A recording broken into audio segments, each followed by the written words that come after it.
Kolkata rape case, murder case जिसकी भव्यता से आप सभी जाहिर हैं कि ऐसा कोई भी व्यक्ति नहीं है जिसे इस केस के बारे में पता नहीं हो। तो आइए आपको हम इस केस के बारे में आगे की जानकारी देते हैं, और अगर आपको हमारी ये जानकारी सही लगती है या जो इस सब में हमने बताया है आपको सही लगता है तो प्लीज़ जस्टिस फॉर मौमिता दास जरूर लिखिए। तो अब तक की जो जांच हमारे सामने आई है उन सभी जांचों से हमें जिस व्यक्ति पे एक आरोपी मान रहे थे वह आरोपी नहीं निकला। असली आरोपी का नाम जानकर आप सभी स्तब्ध रह जाएंगे दोस्तों। हकीकत यह है कि दोस्तों यह घटना जिस हॉस्पिटल में होने की बात कही जा रही थी असल में यह घटना वहां हुई ही नहीं है। इस मामले में नए नए खुलासे हो रहे हैं। जो घटना स्थल दिखाया जा रहा था, जो वीडियो सभी के सामने आया था, वो वहां का है ही नहीं।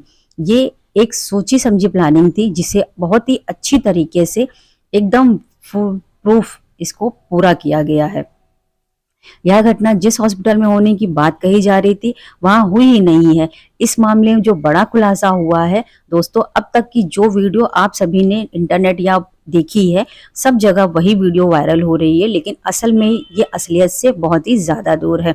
ये घटना जहां घटित हुई है हम आपको वहां पे ले चलते हैं और जो इस घटना के बारे में सच सच बातें हैं वो हम सभी आपको बताते हैं। उस लेडी डॉक्टर के साथ जो कुछ भी हुआ वो घटना इंसानियत को शर्मसार करती है। भगवान भी नहीं सोच सकता है कि हम जिन मनुष्यों को बना रहे हैं वो ही मनुष्य एक दूसरे के साथ कैसा व्यवहार कर रहे हैं।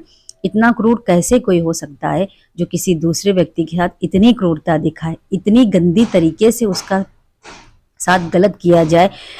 आप भी सोच के परेशान हो गए होंगे और भगवान खुद भी परेशान हो गए कि हमने ऐसे कैसे बंदे बना दिए हैं। तो चलिए हम आपको इनके बारे में आगे बताते हैं।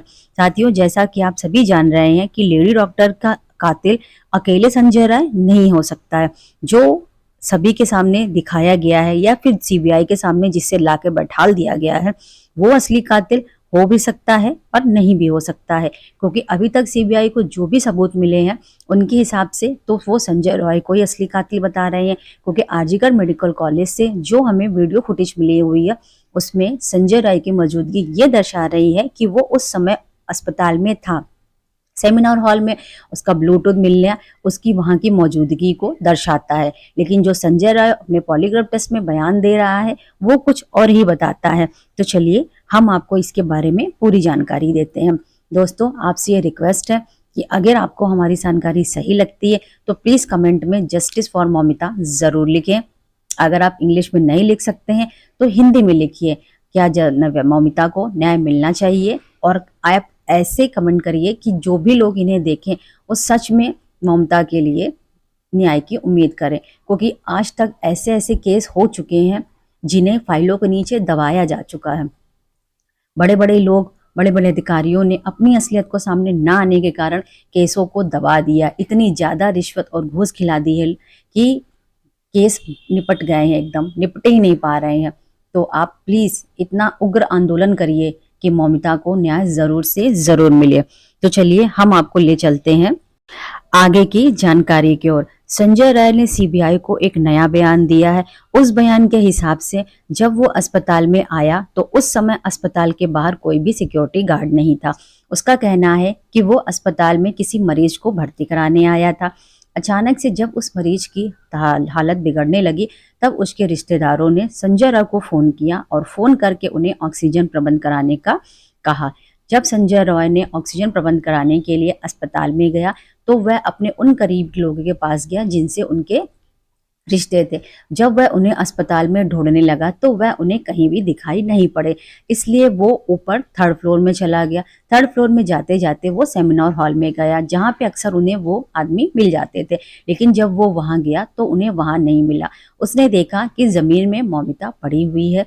उसने डॉक्टर को हिलाया डुलाया, फिर उसे उठाया, लेकिन जब डॉक्टर में कोई भी मूवमेंट नहीं हुआ तो वो वहां से भागा और लड़खड़ाते हुए वो अचानक से गिर गया, जिसके कारण उसका ब्लूटूथ डिवाइस वहां पे गिर गया।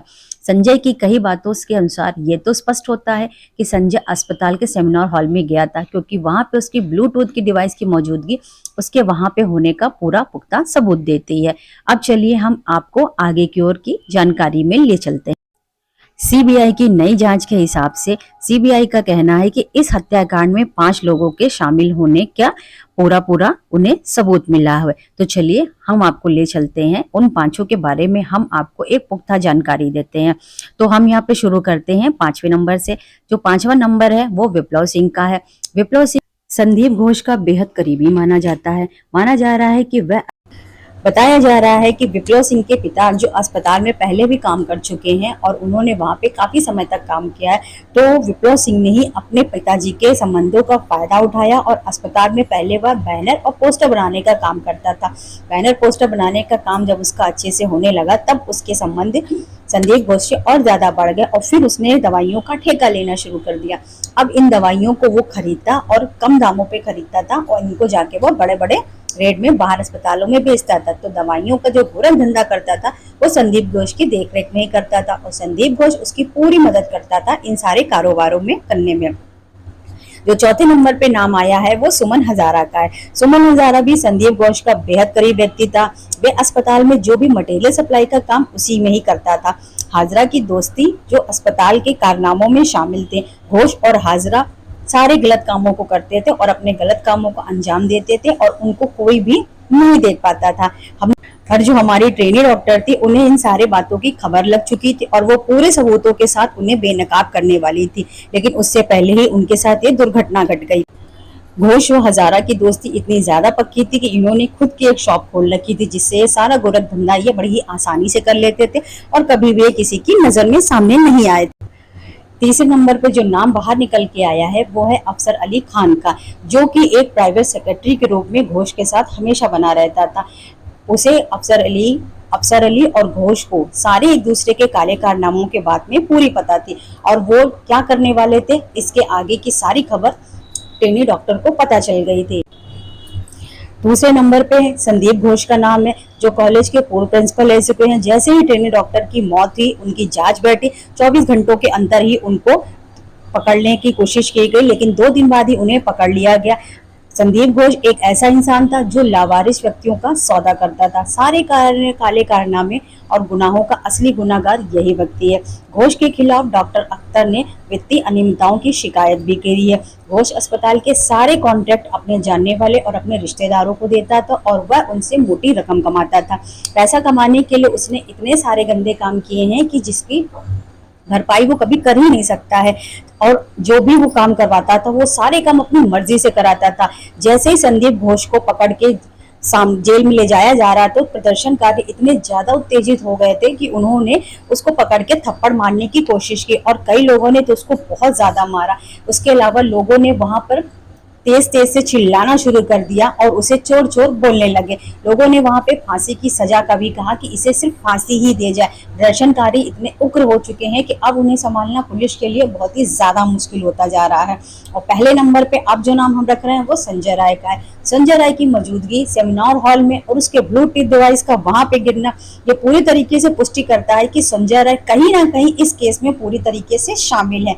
तो आप संजय राय को कैसी सजा देना चाहते हैं, किस तरीके की सजा उसको मिलनी चाहिए, आप अपने कमेंट इस वीडियो पे जरूर दें। प्रदर्शनकारियों की सिर्फ एक ही डिमांड है कि सारे गुनाहगारों के लिए ऐसी सजा दी जाए कि जो उन्हें जिंदगी भर याद रहे, ताकि कोई भी व्यक्ति ऐसा गुनाह करने के लिए दोबारा कभी ना सोच सके। प्रदर्शनकारियों का साथ देने के लिए भाजपा के नेता जब उनके साथ वहां पे रैली में बैठे तब प्रदर्शनकारियों ने उनको वहां से गो बैक का नारा देके हटा दिया। उसके बाद भाजपा नेता ने अपनी सफाई देते हुए कहा कि मैं आपके ही साथ हूं, लेकिन प्रदर्शनकारियों ने उन्हें अपने खिलाफ समझ रखा है। उन्होंने अपनी बातों में ये भी कहा है कि कमिश्नर क्यों नहीं जाके प्रदर्शनकारियों से मिल रहे हैं, उनके सवालों का जवाब दे रहे हैं। इस तरीके से तो वो ये साबित कर रहे हैं कि वो खुद भी इसमें इन्वॉल्व है। आपकी राय इस बारे में क्या है, आप कमेंट में जरूर बता दीजिए। अगर आपको ये वीडियो जरा सी भी सही लगी हो तो प्लीज सिर्फ और मौमिता या बिटिया रानी को इंसाफ मिलना चाहिए या लेडी डॉक्टर को इंसाफ जरूर मिले, इसके लिए कमेंट जरूर कर